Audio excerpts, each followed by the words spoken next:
Rice, wheat, sugar healthy కాదు కాబట్టి వాటికి ఆల్టర్‌నేటివ్స్ వచ్చేసాయి. రైస్‌కి ఆల్టర్‌నేటివ్‌గా చాలామంది మిల్లెట్స్ తీసుకుంటున్నారు. లేదంటే ఏన్షియంట్ రైస్ ఉన్నాయి. నవారా, కుచ్బటాలి, మైసూర్ మల్లిక, బహురూపి ఇలాంటి రైస్ యూజ్ చేస్తున్నారు. అదే షుగర్‌కి బదులుగా బెల్లం యూజ్ చేస్తున్నారు. తాటి బెల్లం అని, కొబ్బరి బెల్లం అని అలా. కాకపోతే వీట్‌కి ఆల్టర్‌నేటివ్స్ చాలా మందికి తెలీదు. ఇది నేనిప్పుడు చూపిస్తున్నది బ్రౌన్ రైస్ కాదు. ఇది వీట్‌లో ఏన్షియెంట్ గ్రెయిన్. దీన్ని యవ్వలంటారు. మన నార్త్ సైడ్ అయితే దీన్ని కాప్లీ వీట్ అంటారు. ఇది ఏన్షియెంట్ గ్రెయిన్. కాబట్టి దీంట్లో న్యూట్రియంట్ వాల్యూస్ ఎక్కువగా ఉన్నాయి. లో గ్లైకెమిక్ ఇండెక్స్ ఉంటుంది.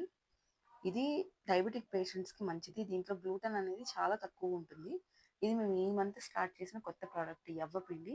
సో, గోధుమ పిండికి ఆల్టర్‌నేటివ్‌గా యవ్వ పిండి వాడాలి అనుకున్న వాళ్ళు మాకు కాంటాక్ట్ అవ్వండి. మేము అలాగే మా కేటలాగ్‌లో కూడా ఇది ఒక యాడ్ చేశాము.